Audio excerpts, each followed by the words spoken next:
اعوذ باللہ من الشیطان الرجیم بسم اللہ الرحمن الرحیم ان الحمد للہ نحمده ونستعینه ونستغفره ونعوذ باللہ من شرور انفسنا ومن سیئات اعمالنا من يهده الله فلا مضل له ومن يضلل فلا هادي له واشهد ان لا اله الا الله وحده لا شريك له واشهد ان محمدا عبده ورسوله اما بعد فإن خير الحديث كتاب الله وخير الهدي هدي محمد صلى الله عليه وسلم وشر الأمور محدثاتها وكل محدثات بدعة وكل بدعة ضلالة وكل ضلالة في النار.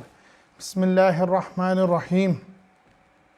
اللهم صل على محمد وعلى آل محمد كما صليت على إبراهيم وعلى آل إبراهيم إنك حميد مجيد. اللهم بارك على محمد وعلى آل محمد كما باركت على إبراهيم وعلى آل إبراهيم إنك حميد مجيد. رب اشرح لي صدري ويسر لي أمري واحلل عقدة من لساني يفقهوا قولي. بسم اللہ الرحمن الرحیم. موضوع نمبر 32. جیسے کہ آپ جانتے ہیں کہ ہم نے ایک تحریر شروع کی تھی یا ایک موضوع ہم نے شروع کیا تھا سورۃ الاعلیٰ سے اگلی 10 صورتوں کی تشریح کے لیے، جو صدر نشین کی حیثیت رکھتا ہے سورۃ الاعلیٰ اگلی 10 صورتوں پہ. تو آج ہم انشاءاللہ تعالیٰ سورۃ اللیل شروع کر رہے ہیں، جو کہ نور و ظلمت کی بلند ترین مقام پر فائز ہے. سورۃ الشمس، سورۃ اللیل، سورۃ الضحیٰ اور سورۃ الشرح یہ ایک جوڑے کی شکل میں ہے. اسی طرح سورۃ الفجر اور سورۃ البلد، جس کو ہم ختم کر چکے ہیں، اللہ کے حکم سے پڑھ چکے ہیں، اس کی تشریح کر چکے ہیں. تو آج ہم انشاءاللہ تعالیٰ سورۃ اللیل کو شروع کر رہے ہیں، جو کہ نور و ظلمت کی ایک بلند ترین مقام پہ آئے گی انشاءاللہ. وہ بھی میں آج ثابت کروں گا. سورۃ اللیل کی ایک بات یاد رکھیے گا اس مضمون کو شروع کرنے سے پہلے، کہ اس کا اصل مضمون صدیقیت کی وضاحت ہے. صدیقیت ایک ایسا مقام ہے جو نبوت سے کم تر ہے اور انسانوں کے معاملات میں سب سے بلند ترین مقام ہے. اس سے اوپر کا جو مقام ہے اس کے دروازے بند ہو چکے ہیں، وہ ہے نبوت کا. وہ آپ صلی اللہ علیہ وسلم پر آخری نبی، ختم نبوت، اس پر دروازے بند ہو گئے. تو صدیقیت کا مقام وہ میں آج بیان کروں گا. اصل میں یہی مضمون ہے سورۃ اللیل کا. اور امام رازی کا ایک قول ہے سورۃ اللیل سے متعلق کہ سورۃ اللیل سورۃ البکری، ابو بکری، یعنی کہ سورۃ اللیل حضرت ابو بکر کی شان میں ہے، اور سورۃ الضحیٰ اور شرح، علم نشرح، وہ حضرت محمد صلی اللہ علیہ وسلم کی شان میں ہے. بسم اللہ الرحمن الرحیم. واللیل اذا یغشا، قسم ہے رات کی جب وہ چھا جائے. والنہار اذا تجلی، اور دن کی جب اس کا اجالا پھیل جائے. والنہار اذا تجلی یہ لفظ ہم پہلے بھی پڑھ چکے ہیں سورۃ الشمس میں. والنہار اذا جلاہا. وما خلق الذکر والانثی، اور اس ذات کی جس نے نر اور مادہ پیدا کیا. یہ تینوں قسمیں، ان کی وضاحت وقت با وقت میں کر چکا ہوں. سورۃ الفجر میں واضح طور پر میں کر چکا ہوں. سورۃ البلد میں بھی انہی قسموں کا ذکر تھا، رات اور دن کا، اور اس کے بارے میں بھی میں وضاحت کر چکا ہوں. اور سورۃ الشمس میں بھی. اس وجہ سے میں ان تینوں آیات کا مزید وضاحت نہیں کروں گا، مگر یہ بات میں واضح کر دوں کہ یہ قسمیں کس مقصد سے کھائی جاتی ہیں. ان کا مقصد یہی ہے کہ اس معاملات کو دیکھو، اس رات کو دیکھو، اس دن کو دیکھو، اور اس شخص، اس حیثیت کو دیکھو، اس اپنے رب کو دیکھو، اس معاملات کو دیکھو جس نے نر اور مادہ پیدا کیا. کیا نہیں کیا؟ تو کیا تمہیں ان چیزوں سے کوئی نصیحت نہیں ملتی؟ ان سعیکم لشتی، تمام قسموں کا لب لباب یا مقسم علیہ یعنی کہ ان قسموں کے بعد جس طرح ایک پوٹری اوپر سے گرا کا کام کرتی ہے، نوٹ کا کام کرتی ہے، مکمل آیت ان سعیکم لشتی، جس میں یہ تینوں قسمیں ملتی ہیں کہ حقیقت میں تو لوگوں کی کوشش الگ الگ قسم کی ہے۔ ان سعیکم تمہاری سایہ، تمہاری کوشش، سعی جس کو سعی لفظ بولتے ہیں، سعی لشتی، تمہاری سعی، تمہاری محنت، تمہاری جد و جہد وہ مختلف ہے۔ جس طرح تم نے ہر انسان کا رخ مختلف ہے، اس کا نظریہ مختلف ہے، اس کی سوچ مختلف ہے، اسی طرح اس کے رخ کے اوپر اس کی محنت بھی مختلف ہے۔ ہر انسان اپنے ڈائیمیٹر، اپنے سسٹم، اپنی نظریے، اپنی سوچ، اپنے معاملات کے مطابق چل رہا ہے۔ تو ہر انسان کی کوشش بھی مختلف ہے اور اس کوشش پہ کی ہوئی محنت بھی مختلف ہے، اور پھر راستہ بھی مختلف ہے۔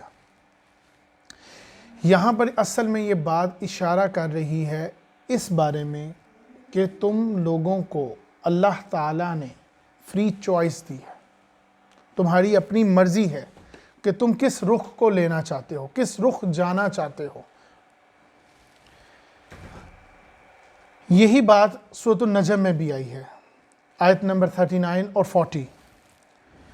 وَلَيْسَ لِلْإِنسَانِ إِلَّا مَا سَعَى، اور یہ کہ انسان کو خود اپنی کوشش کے سوا کسی اور چیز کا بدلہ نہیں ملے گا، اس کو ملے گا وہی جو اس نے بھیجا ہوگا آگے، جو اس نے کوشش کی ہوگی، جس مقصد کے لیے کی ہوگی، جس نیت کے تحت کی ہوگی۔ وَأَنَّ سَعْيَهُ سَوْفَ يُرَىٰ، اور یہ کہ اس کی کوشش عن قریب اس کو دکھا دی جائے گی۔ یعنی کہ جو آپ کوشش کر رہے ہو، جو آپ نے راستہ چنا اور اس کے اوپر جو آپ نے کوشش کی، پہلی تو بات یہ ہے کہ آپ کو اس کوشش کے اوپر مطمئن ہونا چاہیے، آپ کو اس چیز پر یقین ہونا چاہیے کہ جو میں کوشش کر رہا ہوں وہ مجھے نظر آئے گی، میں دیکھ سکوں گا، میں پہچان لوں گا، اور آپ کو یہ مطمئن ہونا چاہیے کہ میری کوشش صحیح ہے۔ اگر صحیح ہوگی تو پھر آپ کو مطمئن بھی حاصل ہوگا۔ جس طرح انسان دنیا میں محنت کیے بغیر، تگدو کیے بغیر کچھ حاصل نہیں کر سکتا، اسی طرح آخرت میں بھی تمہیں کچھ نہیں ملے گا محنت کیے بغیر۔ اسی بات کی شرح سورۃ الزلزال میں ہے، فَمَن يَعْمَلْ مِثْقَالَ ذَرَّةٍ خَيْرًا يَرَهُ، ذرہ، چنانچہ جس نے ذرہ برابر بھی نیکی کی ہوگی، کوئی اچھائی کی ہوگی، اس کو اس کی چیز دکھا دی جائے گی۔ وَمَن يَعْمَلْ مِثْقَالَ ذَرَّةٍ خَيْرًا يَرَهُ، اور جس نے ذرہ برابر کوئی برائی کی ہوگی وہ بھی اس کو دکھا دی جائے گی۔ اللہ تعالیٰ اپنے فیصلوں میں اقتدار رکھتے ہیں، وہ ایسا نہیں کریں گے کہ تم یہ سوچتے ہو کہ جس طرح دنیا کے معاملات میں کہ یہ میری چیزوں کو چھپا لے گا یا میری برائیوں کو روک لے گا اور نیکیوں کو لوگ دکھائے گا۔ اللہ تعالیٰ ایسا نہیں کریں گے۔ اللہ تعالیٰ تمہاری ایک ایک کوشش تمہیں دکھائیں گے، تمہاری کوشش ضائع نہیں ہوگی۔ اصل میں یہ دونوں باتیں ایک اور جگہ پر میری آیت بھی ہے، پہلے میں وہ واضح کر دوں، پھر اس کا مفہوم بیان کر دوں گا ان ساری آیات کا۔ سورۃ النحل آیت نمبر 97، من عمل صالحا من ذکر او انثی وہو مؤمن، جس شخص نے بھی مومن ہونے کی حالت میں نیک عمل کیا ہوگا، فَلَنُحْيِيَنَّهُ حَيَاةً طَيِّبَةً، چاہے وہ مرد ہو یا عورت، ہم اسے پاکیزہ زندگی بسر کرا دیں گے۔ یہ تینوں باتیں آپ کو یاد ہونی چاہیے۔ تینوں سے مراد پہلی بات کہ آپ جو محنت کر رہے ہیں وہ ضائع نہیں ہوگی۔ کیوں نہیں کہا، کیوں یہ لفظ بولا ضائع ہوگی یا نہیں ہوگی؟ فَمَن يَعْمَلْ مِثْقَالَ ذَرَّةٍ خَيْرًا، یعنی کہ ذرا بھی کہ جب اللہ کی بارگاہ میں کوئی نافرمان، بدبخت، ظالم یا برا انسان کھڑا ہوگا تو وہ کوشش کرے گا کہ اس کی برائیاں نہ دکھائی جائیں، اس کو چھپا لیا جائے۔ مگر اس کے برعکس جو کھڑا ہوگا نیک، وہ چاہے گا کہ اس کی ذرہ برابر بھی نیکی دکھا دی جائے، واضح کر دی جائے۔ وہ نہیں کہے گا کہ میری کوئی چیز چھپے، وہ بتائے گا کہ دیکھو میں نے یہ کیا۔ یہ بات میں پہلے بھی کہہ چکا ہوں کہ میدان حشر میں جب اللہ تعالیٰ پوچھیں گے نہ آواز لگائیں گے کہ بتاؤ کون ہے اس عمر میں نیک کام کرنے والا، تو کوئی بہانہ نہیں نکلے گا، ہاتھ کھڑے ہوں گے کہ ہم ہیں اور فخر سے کہیں گے۔ اسی بارے میں ایک حدیث بھی ہے جو مجھے یاد آئی ہے، آپ صلی اللہ علیہ وسلم نے فرمایا کہ جب ایک انسان، نیک انسان، یہ دوسری بات ہے کہ من عمل صالحا، جب مومن ہونے کے بعد نیکی فائدہ کب دے گی؟ نیکی فائدہ کب دے گی؟ جب تم مسلمان یا مومن ہونے کے بعد نیک عمل کرو گے، اب وہ نیکی فائدہ بھی دے گی۔ جب یہاں پر آپ صلی اللہ علیہ وسلم نے ایک حدیث مجھے یاد آئی، آپ صلی اللہ علیہ وسلم نے فرمایا کہ جب کسی شخص کو قبر میں ڈالا جائے گا اور اس سے پھر جو سوالات ہوں گے، وہ جن مشکلوں سے گزرے گا، اور اللہ تعالیٰ سب کو گزارے، تو جب وہ کامیاب ہوگا، جب اس کو سرٹیفکیٹ مل جائے گا، جب اس کو بتا دیا جائے گا کہ جنت کا دروازہ کھول دیا جائے اور ایک طرف سے اس کو ٹھنڈی ہوا ہے، تو وہ چاہے گا کہ وہ بھاگے لپکے واپسی پر اور جا کے اپنے رشتہ داروں کو بتائے، دیکھو آج میں پاس ہو گیا، میں آج کامیاب ہو گیا۔ تو نیکی کام دے گی تب جب تم مسلمان ہو جاؤ گے، جب تم مومن ہو جاؤ گے۔ عامل صالحا الا الذین آمنوا وعملوا الصالحات وتواصوا بالحق وتواصوا بالصبر، پہلے مومن ہونا ضروری ہے، صالح ہونا ضروری ہے، تو اب تمہاری نیکی کام کرے گی، اب تمہاری وہ محنت بھی نظر آئے گی۔ تم یہ نہ سوچو کہ تمہاری محنت نظر نہیں آئے گی، تم دکھاؤ گے کہ یہ میں نے محنت کی تھی، فلاں وقت میں کی تھی، آج وہ شخص اور میں برابر نہیں ہے، اس نے اس عمر میں منہ پھیر دیا تھا، یہ میں بات بتاؤں گا آگے کہ پھیر دیا تھا منہ، اس پہ کتنی بڑی گفتگو ہوگی۔ میں نے نہیں منہ پھیرا، میں رہا اور میں آیا، میں نے وقت دیا، دیکھو میں نماز پڑھ رہا ہوں۔ اور اسی طرح ان سعیکم لشتی، کہ تمہاری الگ الگ محنت علیحدہ علیحدہ ہے، تمہارے رخ علیحدہ ہیں تو تمہاری محنت بھی علیحدہ ہے۔ جس طرح انسان اپنے اس جسم کو تندرست رکھنے کے لیے خوراک دیتا ہے، اب خوراک کے بعد اچھی خوراک دیتا ہے، خالی خوراک نہیں، اب اچھی خوراک ہو گئی، اور پھر اس کو بیماریوں سے بچانے کے لیے پاکیزہ رہتا ہے، طہارت والی بات، صاف رہتا ہے، اپنے آپ کو پاک صاف رکھتا ہے۔ یہی بات تو آپ صلی اللہ علیہ وسلم کو فرمائی گئی تھی تیسری احادیث میں، سورۃ المزمل میں اور سورۃ المدثر میں، کہ اے نبی اب اپنے آپ کو پاک صاف رکھو۔ اب اپنے آپ کو، یہ نہیں کہ وہ ناپاک تھے نعوذ باللہ، کہ اب آپ اس معاملات میں، طہارت کے معاملات میں اس طرح زندگی گزاریں، پاک صافی کا معاملہ اختیار کریں۔ اب خوراک، پھر اچھی خوراک، اور پھر بیماریوں سے بچنے کے لیے پاکیزگی، اور جب یہ تینوں چیزیں آئیں گی پھر انسان جا کے اپنے جسم کو توانا محسوس، اور اس کے بعد ہے آخری چیز، وقت، کب کھانا ہے کب نہیں کھانا ہے، کس وقت کتنا کھانا ہے۔ اگر یہ بھی بے ترتیبی ہو جائے تو پھر زندگی کا حصہ خراب ہو جاتا ہے۔ اسی طرح اس کے برعکس اچھی خوراک قرآن مجید، اب یہ روح کی غذا ہے قرآن مجید۔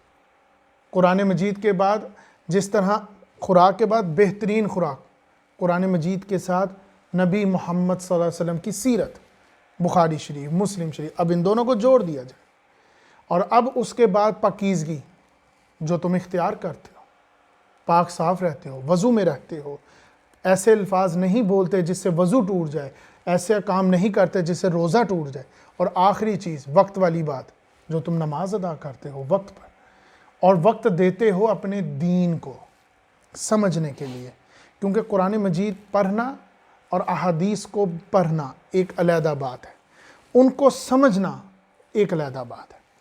تو جس طرح تمہاری رخ علیحدہ ہے، اسی طرح تمہاری محنت بھی علیحدہ علیحدہ ہے۔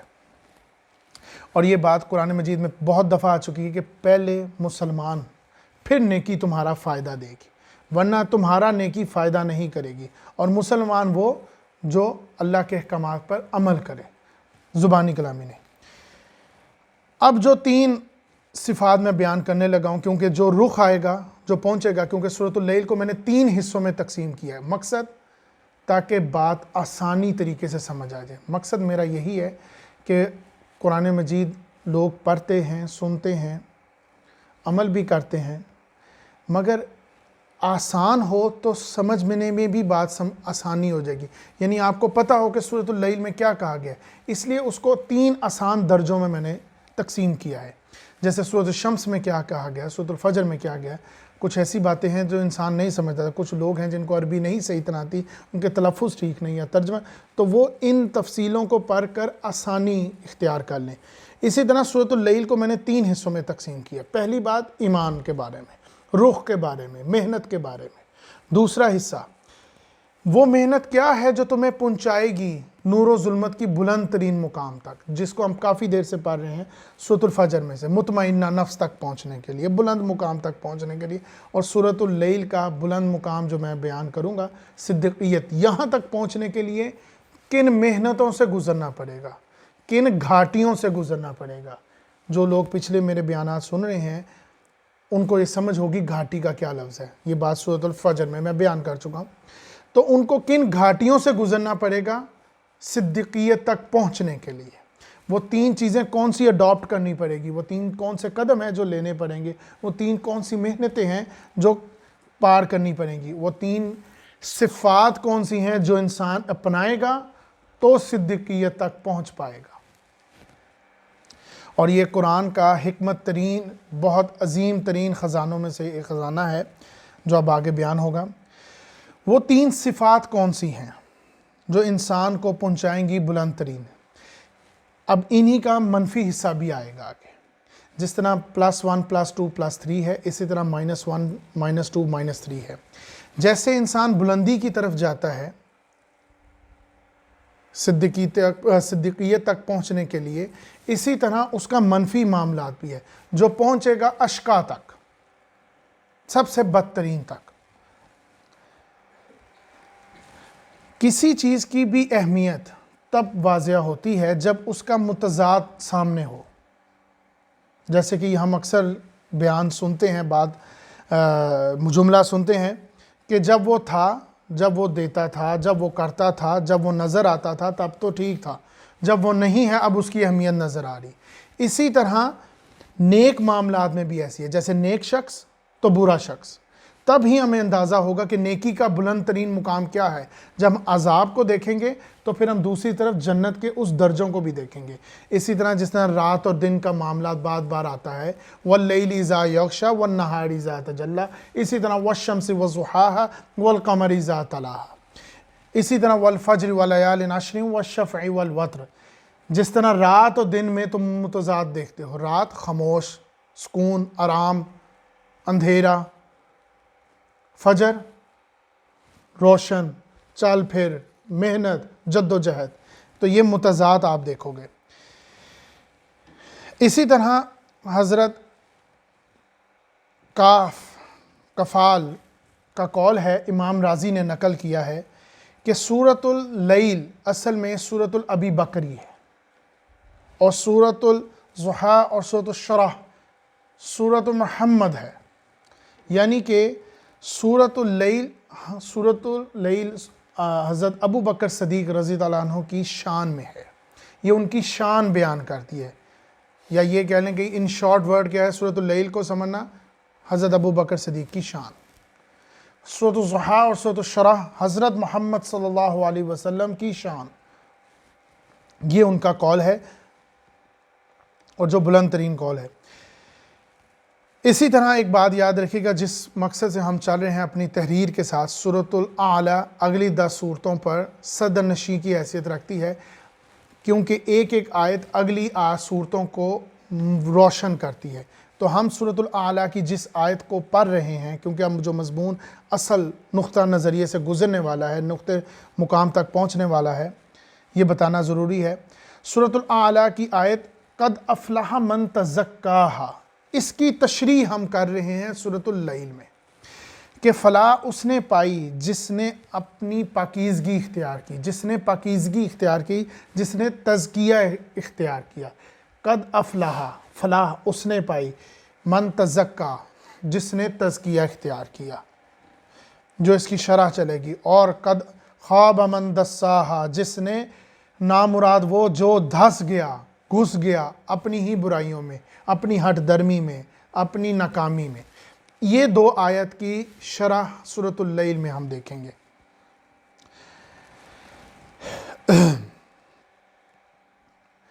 اسی طرح اگر میں مضامین کی شکل سے بات کروں تو سورۃ الشمس میں جو مضمون ہم نے پڑھا تھا، سورۃ اللیل اس کا کلائمیکس کا کام کر رہی ہے، اس بلند ترین مقام تک پہنچے گی جہاں پر ہمیں پتہ لگے گا صدیقیت تک پہنچنے کا کیا راستہ ہے۔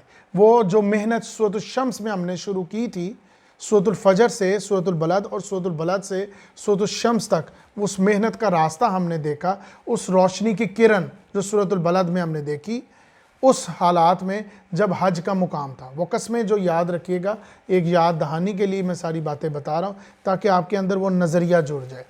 وہ سورۃ الفجر میں جو حج کے مقام پر قسمیں کھائی گئی تھیں اور ان حالات میں جن پر وہ جوا کھیلتے تھے، اس خیرات کے معاملے میں، معاون کے بارے میں، ارائیت الذی یکذب بالدین، وہ روشنی پھر ہمیں نظر آئی سورۃ البلد میں، اور سورۃ الشمس میں ہمیں نظر آئی وہ محنت، اور وہ محنت ہمیں کہاں تک پہنچائے گی؟ سورۃ اللیل، صدیقیت تک، اور صدیقیت سے بلند ترین مقام سورۃ الضحیٰ اور سورۃ العلم نشرہ، محمد صلی اللہ علیہ وسلم کی سیرت۔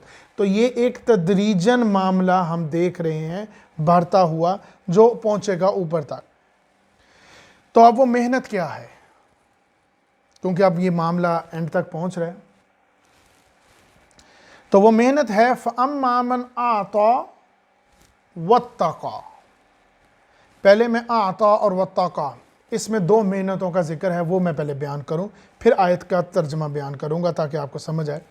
پہلی شے جس کو پار کرو گے، پہلی گھاٹی جس کو تم عبور کرو گے، پہلی صفت جو تم میں ہونی چاہیے، پھر تم یہ کر پاؤ گے، تو وہ صفت کیا ہے؟ اعطا۔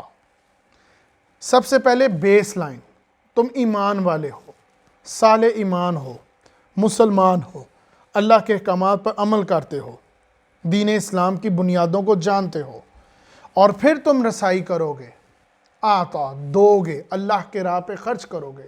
جب تم یہ خرچ کرو گے، اللہ کے راہ پر ہاتھ کھولو گے، تب وہ بریک کھلے گی، تب وہ معاملہ درست ہوگا، تب تمہیں پتہ لگے گا، تب تمہاری رسائی ہو جائے گی۔ جیسے کہ گاڑی کو ریس دے رہے ہو پر گاڑی نہیں چل رہی، نیک عمل کر رہے ہو پر نیکی کچھ فائدہ نہیں دے رہی، بات تم تو درست کر رہے ہو پر کچھ ہو نہیں رہا کیونکہ بریک لگی ہے۔ وہ بریک کیا ہے؟ آتا، خرچ کرو، اللہ کے راہ میں دو۔ کس لیے دو؟ کس چیز کے لیے دو؟ یہ میں آگے بتاؤں گا۔ تو اللہ کے راہ میں دو، پہلے خرچ کرو، مسلمان ہونے کے بعد، بیس لائن ہونے کے بعد، اب اللہ کے راہ میں خرچ کرو، دے ڈالو، خرچ کر ڈالو، دھو ڈالو اس نجاست کو، اس بیماری کو، اور پھر دیکھو بریک کھل گئی۔ اب تمہاری بریک کھل گئی ہے، اب تم دیکھو تمہاری کوشش تمہیں کہاں تک لے جاتی ہے، اب تم کری جاؤ محنت اور گاڑی کو چلائی جاؤ۔ اب یہ گاڑی تمہاری جا سکتی ہے تو تم جانا چاہو تو صدیقیت تک پہنچ سکتے ہو، اور یہ بلند ترین مقام ہے۔ اس سے اوپر کا مقام نبوت کا ہے، وہ بند ہو چکا ہے۔ تو اس کا مطلب یہ ہے کہ آج ہم جس محنت کی بات کر رہے ہیں، ہم پہنچ سکتے ہیں نبوت سے کم تر درجے پہ، یعنی کہ اس طرف ہم محنت کر رہے ہیں۔ آج ہم جس طرف اشارہ کر رہے ہیں، اس کو دیکھیے کہ ہم محنت کر رہے ہیں، کوشش کر رہے ہیں، اور بات ہم اس کی کر رہے ہیں جو ہمیں پہنچائے گی صدیقیت تک، جو بلند ترین، بار بار لفظ بول رہا ہوں، یہ مقام ہے۔ انسانوں میں اس سے بلند مقام نہیں ہے کوئی۔ فَأَمَّا مَنْ أَعْطَى، اب مطلب کیا ہے؟ جس شخص نے اللہ کی راہ میں مال خرچ کیا، اللہ کی راہ میں، وَأَعْطَى، اب یہ کیا ہے؟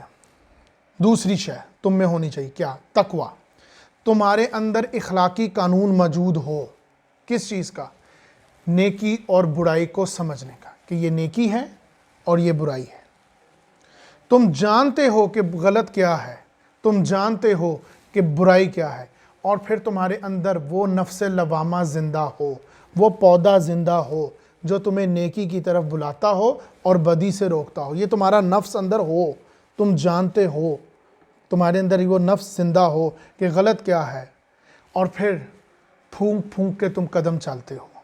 یہ نہ ہو جائے کہ کسی کی منہ سے ایسا الفاظ نکل جائے تو کسی کا دل ٹوٹ جائے، کوئی ایسا نہ ہو جائے کسی کا دل برا ہو جائے، کسی کی عزت نہ خراب کر دوں، وہ لفظ جو منافقت کا ایک حصہ، آپ صلی اللہ علیہ وسلم نے احادیث میں فرمایا کہ ایک وہ شخص جو پھٹ پڑتا ہے، فجر ہو جاتا ہے، جب منافق شخص کی ایک نشانی کہ جب وہ جھگڑتا ہے یا بات کرتا ہے تو گرم جب ہو جاتا ہے، یعنی گرمی کی حالت میں آ جائے تو وہ پھٹ پڑتا ہے، یہ اس کی نشانی ہے۔ کہیں تم اس میں تو نہیں فال کر رہے؟ منہ سے ایسے الفاظ بول بیٹھتا ہے جو آؤٹ آف کنٹرول ہو جاتے ہیں، گالی گلوچ دینے لگ پڑتا ہے، کیا یہ تو نہیں تم ہو؟ تو تم واتقا میں ہو بھی ہو، آتا بھی کر رہے ہو بیس لائن کے بعد، اور واتقا بھی ہو، تمہارے اندر تقوی ہو، تمہارے اندر یہ بات ہو، اندرونی شے ہو کوئی جو تمہیں روکتی ہو نفس لوامہ سے۔ تو فَأَمَّا مَنْ آتَا وَاتَّقَى، یہ کیا شے ہے؟ جس شخص نے اللہ کے راہ میں مال خرچ کیا اور تقوی اختیار کیا، یہ دونوں چیزیں تمہارے اندر موجود ہوں مسلمانی کے بعد۔ اور تیسری شے جو سب سے مشکل ہے، اس پر بہت سے لوگ رہ گئے، ایون آپ صلی اللہ علیہ وسلم کے چچا زاد رہ گئے، وہ سب سے مشکل شے کیا ہے؟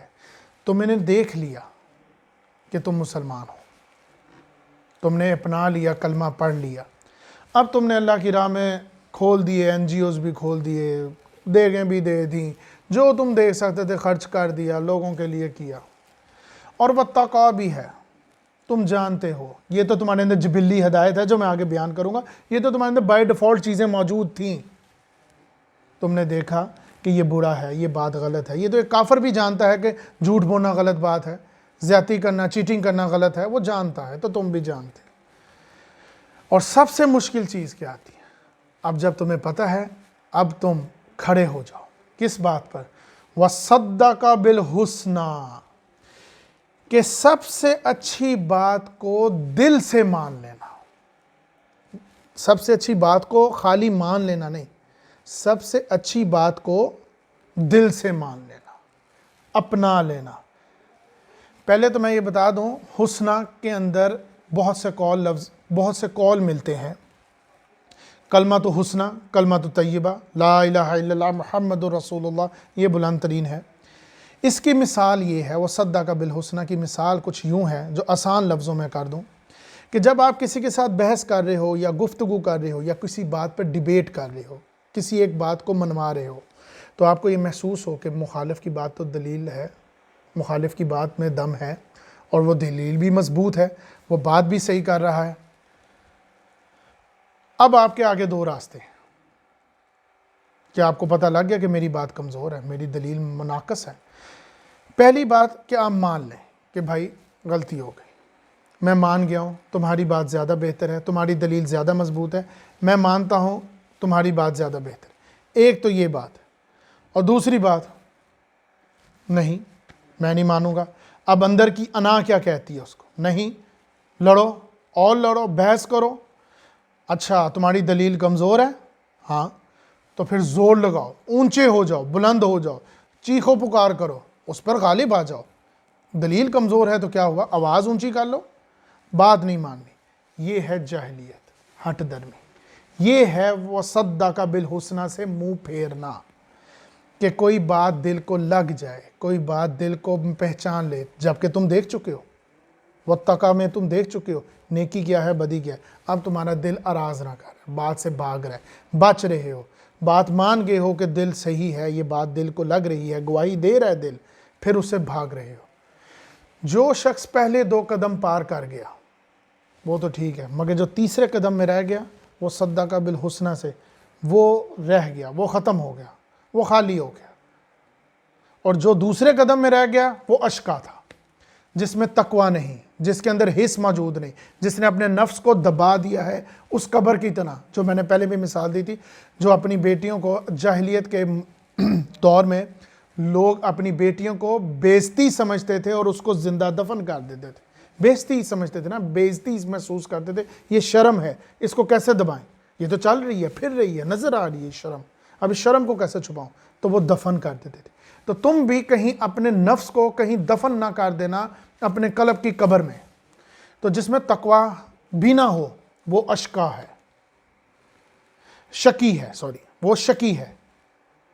اور جو پہلے قدم میں رہ گیا، یعنی کہ جو خرچ بھی نہیں کر رہا، جس میں بخل ہے، واتقا تو بالکل ہی نہ ہوا، جس میں عطا بھی نہ ہوا، اور وہ ہے اشقا، نہایت بدبخت انسان۔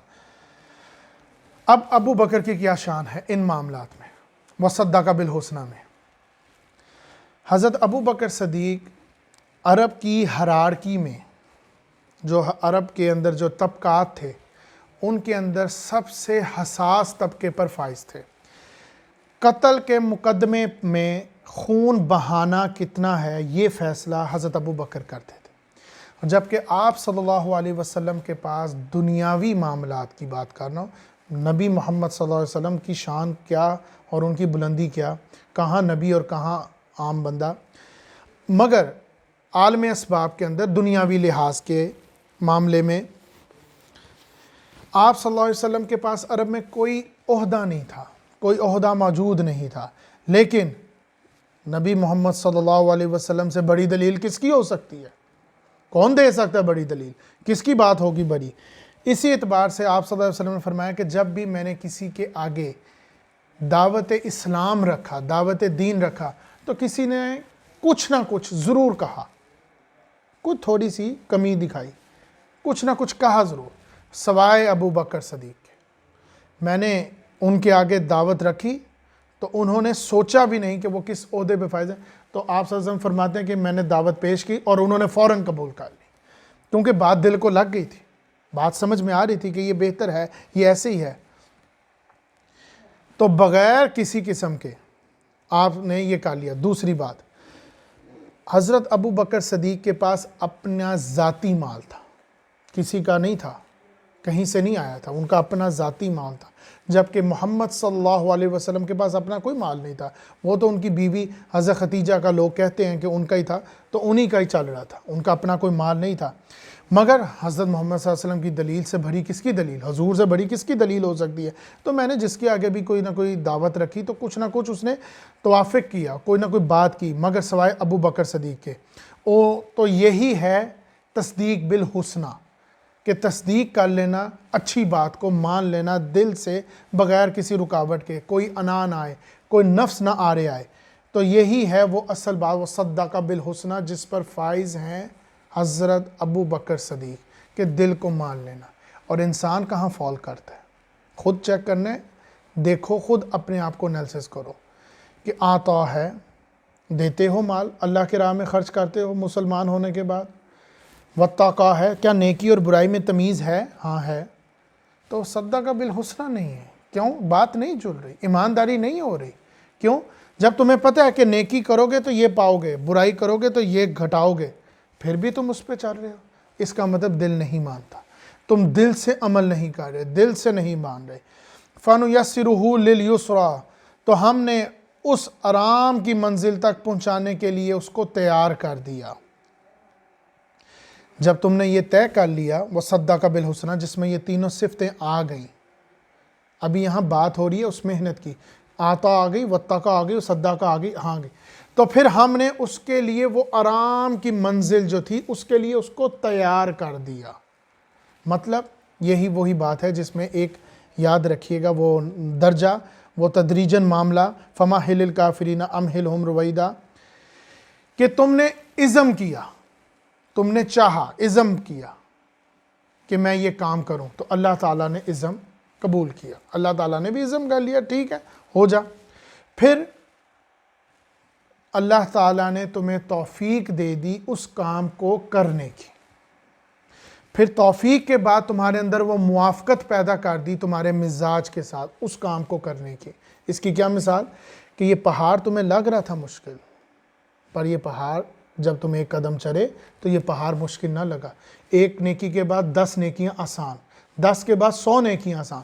اسی طرح تم نے چاہا برائی کرنا، عزم کیا، کوشش، تو اللہ تعالیٰ نے توفیق دے دی، کر لو، جاؤ جہنم میں، اگر تم نے یہی سوچ لیا تو جاؤ، پھر تو ہم نے تمہاری نگاہیں بھی پھیر دینی ہے، تمہارے دل بھی پھیر دینے ہیں اس طرف، اور پھر توفیق بھی دے دی، پھر تمہارے دل میں وہ موافقت پیدا کر دی، پھر وہ تاثیر پیدا کر دی، وہ معاملات، وہ آسانی، جس طرح میں نے یہ بات ابھی آپ کو دی، قَدْ أَفْلَحَ مَنْ تَزَكَّاهَا وَقَدْ خَابَ مَنْ دَسَّاهَا، کہ اللہ تعالیٰ نے تمہارے لیے پھر آسانی پیدا کر دی، وہ معاملات آسان ہو گئے، اسی طرح پلس کی طرف گئے اور اسی طرح تم مائنس کی طرف آئے۔ ہم نے آسان کر دیا اصل میں اس بڑی آسانی کے لیے. وہ بڑی آسانی کیا ہے؟ وہ نقطہ آخری عروج کیا ہے؟ اس جنت کے لیے. تو ہم نے اس جنت تک پہنچنے کے لیے وہ تمہارے راستے آسان کر دیے جس میں یہ تینوں صفات موجود تھی. اب آگے 2 آیات آ رہی ہیں جو انہی صفات کی روشنی میں وہ نمایاں ہو رہی ہیں. جیسے وہاں پر تھا آتا، آگے آیت آ رہی ہے وَأَمَّا مَن بَخِلَ، رہ گیا وہ شخص جس نے بخل کیا. آتا کا منفی، اب بخل آیا. جو آتا کرتا تھا وہ بخل. تو وَأَمَّا مَن بَخِلَ، جس نے وہ شخص رہ گیا جس نے بخل اختیار کیا. اور پھر دوسری صفت کیا تھی؟ وَاتَّقَى، اور یہاں پر اس کا منفی حصہ کیا آ رہا ہے؟ وَاسْتَغْنَى، اور جس نے بے نیازی اختیار کی اللہ کے معاملے میں. تو جہاں پر میں نے یہ بات پہلے بھی آپ کو بتائی تھی کہ جیسے کوئی چیز تب نمایاں ہوگی جب آپ اس کا منفی حصہ بھی دیکھیں گے.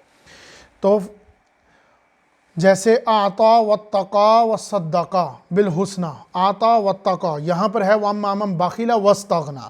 وَاسْتَغْنَى کیا ہے؟ بے پرواہی. بے پرواہی کس معاملے میں؟ یہ نہ سوچا کہ میرے ایک لفظ سے کسی کا دل ٹوٹ گیا، میرے ایک لفظ، میرے ایک بول سے کسی کی عزت کے ساتھ کیا ہو گیا. وَأَمَّا مَن بَخِلَ وَاسْتَغْنَى، رہ گیا وہ شخص جس نے بخل اختیار کیا اور بے نیازی اختیار کی. اصل میں یہ آیت روشنی ڈال رہی ہے پیچھے جو ہم 3 صفات پڑھ کے آئے ہیں، آتا واتقا وصدقا بالحسنى اور وکذب بالحسنى، یہ وصدق بالحسنى کی روشنی میں. اور سب سے اچھی بات کو جھٹلایا، عمدہ بات، جو بات دل کو گواہی دے دے کہ یہ بات صحیح ہے، اس بات کو جھٹلایا. یہی وہ محرومیت ہے جس سے انسان محروم رہ جائے گا اس صدیقیت کے مقام سے. فَنُيَسِّرُهُ لِلْعُسْرَى، وہاں پر تھا فَنُيَسِّرُهُ لِلْيُسْرَى، یہاں پر ہے فَنُيَسِّرُهُ لِلْعُسْرَى. وہی صفات روشنی ڈال رہی ہیں. یہ اللہ تعالیٰ کی حکمت ہے، قرآن مجید کا طریقہ کار ہے کہ جہاں پر جہنمی کا ذکر ہوگا وہاں پر جنتی کا ذکر ہوگا، اور یہ اس کے برعکس ہے. بتایا جائے گا کہ یہ کرو گے تو یہ پاؤ گے، یہ کرو گے تو یہ پاؤ گے. تو یہ اس کے برعکس ہے. تو یہ متشابہات ہیں. تو ہم نے اس کو اس تکلیف کی منزل تک پہنچانے کے لیے تیار کر دیا. جیسے اس کو تیار کر دیا تھا پاکیزگی کے اختیار کے لیے، یہاں پر اس کو اس تکلیف کے لیے. وہ تکلیف کیا ہے؟ وہ جہنم، وہ سب سے بڑا عذاب جس میں ان سب سے بڑا اشقا، شقی اس میں موجود ہوگا. اب جو آیات آ رہی ہیں، کیونکہ اب حضرت ابو بکر صدیق کی شان، کیونکہ یہ پہلے وہ صفتیں بیان ہو گئی تھی جو میں نے آپ کو بتایا تھا سورۃ اللیل کی 3 حصوں میں سے 2 حصے میں بیان کر چکا ہوں. ایمان کے معاملات اور نیکی کے وہ راستے، وہ تینوں بیان کر چکا ہوں. وہ صفات میں بیان کر چکا ہوں. اب آئے گی حضرت ابو بکر صدیق کی وہ شان. وہ کون تھا جس نے یہ پایا، جس نے یہ محنت کی؟ وہ کیسے محنت کی؟ اس کا مقصد کیا تھا؟ اب اس کی بات ہونے لگی ہے. اس سے پہلے میں نے 3 سیڑھیاں بیان کروں گا، 3 سٹیپس جن کے اندر یہ میری اپنی سوچ سے، کچھ مفسرین کی مدد سے، کچھ علم کی حیثیت جو بھی میں نے تھوڑا اکٹھا کیا، اس کے لیے میں نے 3 سیڑھیاں معین کی ہیں. 3 لیول، 3 درجے میں نے بیان کروں گا. پہلا لیول، پہلا درجہ سب سے اونچا، صدیقیت. اس پر کون فائز ہے؟ سب سے بلند ترین، جس میں آطا بھی ہے، جو واتقا بھی ہے، اور تصدیق بالحسنہ بھی اس میں ہے، وہ صدق بالحسنہ بھی اس میں موجود ہے. وہ سب سے بلند ترین مقام پر فائز کون ہے؟ ویسے تو بہت فائز ہیں، مگر یہاں پر 2 نمایاں نام لوں گا، حضرت ابو بکر صدیق اور حضرت عثمان غنی رضی اللہ عنہ. یہ بات میں اس لیے بتا رہا ہوں، میں نے یہ جیسے شروع میں کہی تھی کہ کسی صورت کو پڑھنے کے ساتھ ساتھ اگر آپ اس کو آسانی سے سمجھ جائیں اور ساتھ ساتھ معلوم ہو جائے اپنی ہسٹری کے بارے میں، اپنے دین کے ان ہیروز کے بارے میں جنہوں نے ان محنتوں سے گزرے. اس میں کوئی ویڈیوز تو نہیں میں دکھا سکتا، پر بیان تو میں کر سکتا ہوں ورنہ ویڈیوز ہوتی تو آپ کو ان کی محنت اور ان کی کوشش نظر بھی آتی. جیسے فون کے اوپر آپ درجے بدرجے انسان کی درد کو سمجھ سکتے ہیں، اسی طرح فون کا ایک حصہ ہے. جیسے مثال کے طور پر کسی شخص کو پریشانی ہو تو آپ دوسرے کو اس پریشانی کو کیسے بیان کر سکتے ہیں؟ آئی نہیں وہ کہ اپنی زبان سے، آنکھوں سے بیان کرے گا کہ زبان سے کرے گا؟ زبان اللہ تعالیٰ نے ایک بہت بڑی توفیق دی جس سے وہ بیان کرتا ہے، جس سے وہ اپنے درد کا اظہار کرتا ہے. اب اس اظہار، اس بات کو بتانے کے لیے فون کے ذریعے یہی بتا سکتا ہے کہ کوئی شخص کوئی کوسوں دور بیٹھے ہو، جیسے کسی ماں کا بیٹا بہت دور کہیں بیٹھا ہو اور وہ بتائے ماں آج بہت یہ ہے تو میرا فلاں یہ ہے، تو ماں اس درد کو کیسے محسوس کرے گی؟ ایک دماغ میں ایک ویڈیو چلائے گی کہ ہاں اچھا یہ ایسے ہوا تھا، یہ ایسے ہو رہا تھا، یہ شاید میں نے ایسے دیکھا ہے. اگر یہ ویڈیوز بھی ساتھ موجود ہوتی تو شاید آپ کے لیے اور آسانی ہو جاتی ان صورتوں کے لیے بھی. مگر اللہ تعالیٰ نے واضح طور پر، یہ پچھلی دفعہ میں بیان کر چکا ہوں سورۃ الشمس میں، کہ اب کوئی معجزہ نہیں ہونا. الہام کر دیا ہے، بتا دیا ہے تمہیں. وہ دیکھ نہیں رہے تھے اونٹنی کا معاملہ کہ ایک پہاڑ میں سے ایک اونٹنی نکلی اور چلتا پھرتا معجزہ تھی، تو لوگ ڈرتے تھے، خوف زدہ ہوتے تھے کہ دیکھو یہ اونٹنی ہے جو ہمارے سامنے تو نکلی تھی اور بچہ جان دیا اور چلنا پھرنا شروع کر رہی. یہ معجزہ ہے قرآن مجید.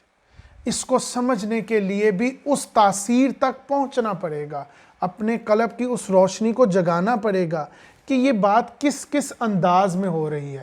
اگر جہنم کا لفظ آیا ہے، کیونکہ یہ میں ہمیشہ بیان سے پہلے کچھ سوالات لکھتا ہوں، بتا دیتا ہوں، تو لوگوں کا کچھ کہنا یہ بھی ہے کہ جہنم میں صرف سب سے بڑا شقی جائے گا، بدبخت صرف جائے گا. کلمہ پڑھا اس کو جانے کی ضرورت نہیں ہے، وہ بچ جائے گا. بے شک بچو گے. اللہ تعالیٰ جس کو بچا سکے وہ بچا لے، انشاءاللہ وہ جس کو چاہے بچا سکتا ہے. مگر جس طرح جنت کے درجے ہیں، جو تم معاملات دنیا میں درجے دیکھتے ہو نا کہ یہ 18,000 کمانے والا ہے تو اس کے پاس اتنی آسائشیں ہیں، یہ 20,000 کمانے والا ہے اس کے پاس اتنی آسائشیں، اسی طرح جہنم کے بھی درجے ہیں. سب سے کم تر عذاب کس کو ہوگا، کس وجہ سے ہوگا؟ بس اتنے سے معاملے پہ ہوگا، جبکہ وہ تو کلمہ پڑھ چکا ہے. اِنَّا أَعْطَيْنَاكَ الْكَوْثَرَ. اس کو مت بھولنا، اس بات کو کہ روضہ کوثر پہ تم جاؤ گے، پر اس بات کے ساتھ اس حدیث کو مکمل کرتا ہوں. جاؤ گے جب تم پینے لگو گے، حاصل کرنے لگے روضہ کوثر پر، تو آپ صلی اللہ علیہ وسلم کو فرشتے فرمائیں گے کہ یا رسول اللہ آپ جانتے ہیں یہ کون ہے؟ آپ سے فرمائیں گے میں جانتا ہوں. یا رسول اللہ اس نے دنیا میں کوئی احکامات نہ سمجھے، آپ کے دین کو پیچھے پھینک دیا، آپ کے احکامات کو پیچھے کر دیا، تو آپ صلی اللہ علیہ وسلم جانتے ہیں. تو آپ صلی اللہ علیہ وسلم کیا فرمائیں گے؟ لے جاؤ اس بدبخت کو، تم پاؤ گے، شفاعت پاؤ گے. کوئی نہیں رہے گا، یہ حدیث ہے، کوئی نہیں رہے گا جہنم میں جس نے اللہ تعالیٰ کا کلمہ پڑھا ہو. آپ صلی اللہ علیہ وسلم جائیں گے اور ان کو لے کر آئیں گے، بار بار سفارش کریں گے، بے شک کریں گے. پر اس کے پہلے وہ اس معاملات کو تو دیکھو تدریجاً. سورۃ الزمر، کیا تم لوگوں نے یہ سوچ رکھا ہے کہ تمہیں مان لاؤ گے تو تمہیں آزمایا نہیں جائے گا؟ بے شک تمہیں آزمایا جائے گا، اولاد سے، دولت سے، رزق سے آزمایا جائے گا. پہلے برزخی عذاب کا تو کچھ سوچو، جو تم دنیا میں پہلے جھیل رہے ہو نا، پہلے ان پریشانیوں کو تو سوچو. پھر اس برزخی عذاب کا سوچو، جب تم مر رہے ہوگے تو تمہاری روح قبض کی جائے گی، پھر قبر کا عذاب، پھر وہ حشر کا عذاب. ان عذابوں سے پہلے گزرنے کے بارے میں سوچو، اور یہ سب سے سخت عذاب ہے. اسی بارے میں حضرت عثمان غنی، جو کہ دنیا میں آپ صلی اللہ علیہ وسلم نے 3 دفعہ بشارت دی کہ یہ جنتی ہے. اب جب اس کو سرٹیفکیٹ مل گیا تو کیا ضرورت ہے کچھ کرنے کی؟ پر نہیں، وہ جب قبرستان سے گزرتے تھے تو وہ بہت روتے تھے، یہاں تک کہ ان کی داڑھی مبارک گیلی ہو جاتی تھی. تو آپ سے پوچھا جاتا کہ جب کہ آپ تو بشارت ہے آپ کو جنت کی، 1 دفعہ نہیں، 2 دفعہ نہیں، 3 دفعہ.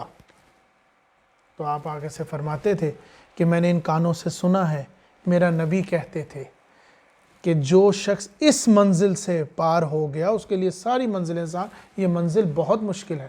اب یہ مشکل سے تو تیاری سے گزرنا ہے ہم نے, آگے تو ہے ہی آسانی, تب تو حدید بھی تیز ہو جائیں گی, سب پتہ لگ جائے گا کیا ہو رہا ہے. اس منزل سے گزرنا ہے. تو اگر یہیں پر صدیقیت مل جائے تو کیا مزہ آ جائے. تو وہ 3 سیڑھیاں, بلند ترین سیڑھی جس پہ فائز ہیں حضرت ابو بکر صدیق رضی اللہ عنہ اور حضرت عثمان غنی. ویسے تو اور بھی ہیں. حضرت عثمان غنی 5ویں یا 6ٹھے مسلمان تھے. اب ٹاپ کا مقام, بلند ترین مقام, حضرت محمد صلی اللہ علیہ وسلم نے ایک دفعہ دعوت دی, حضرت ابو بکر نے قبول کر لی. حضرت ابو بکر صدیق نے ایک دفعہ آگے دعوت دی حضرت عثمان کو, انہوں نے فوراً قبول کر لی. تو یہ وصدق بالحسنی پر فائز ہیں. اب یہ راستہ کھلا اور جا رہے ہیں, دیکھ لو صدیقیت پہ قائم ہے. اب اس سے نیچے آؤ.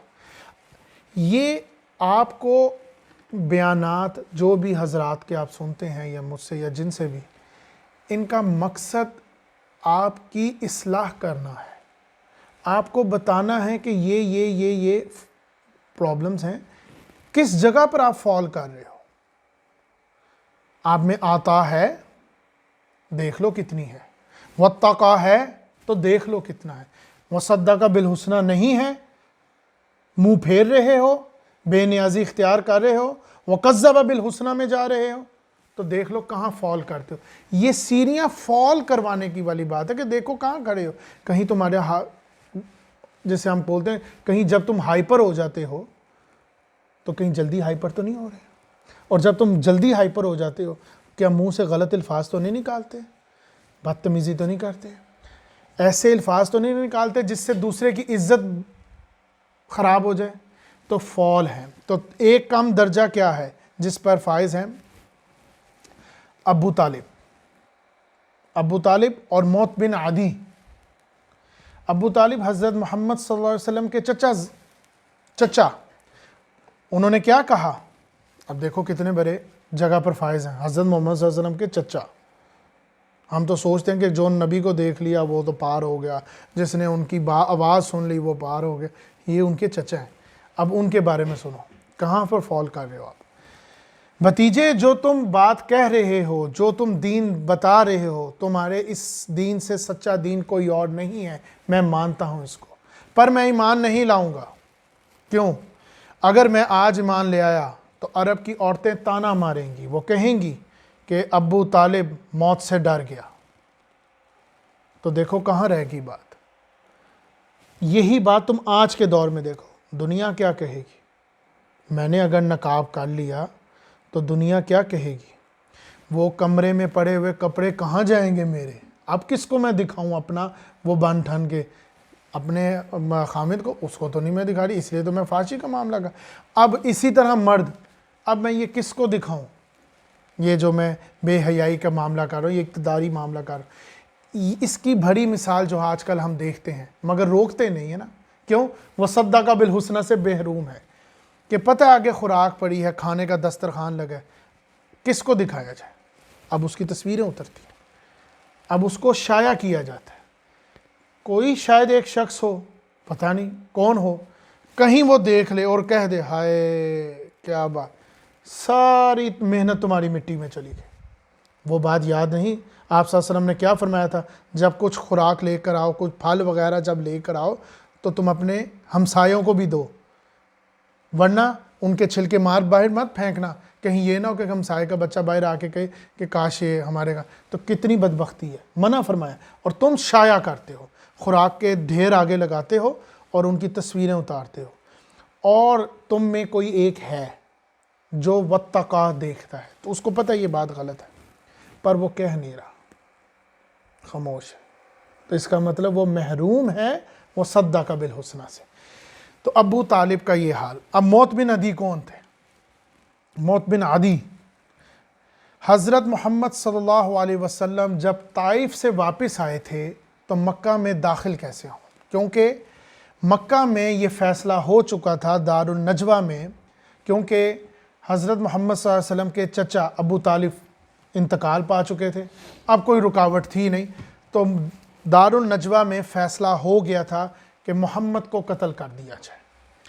اب حضرت محمد صلی اللہ علیہ وسلم طائف سے جب واپس آئے تو کیسے داخل ہوں, تو آپ صلی اللہ علیہ وسلم نے پورے مکہ میں سے ایک شخص کو چنا، موت بن عدی، اور اس کو پیغام پہنچایا کہ اگر تم مجھے پناہ میں لے لو، ویسے تو پناہ صرف اللہ کی ہے، یہ عالم اسباب کی بات کر رہا ہوں، اگر تم مجھے پناہ لے لو تو میں مکہ میں داخل ہو جاؤں گا، ورنہ مکہ میں داخل نہیں ہونا تھا کیونکہ فیصلہ ہو چکا تھا قتل کا۔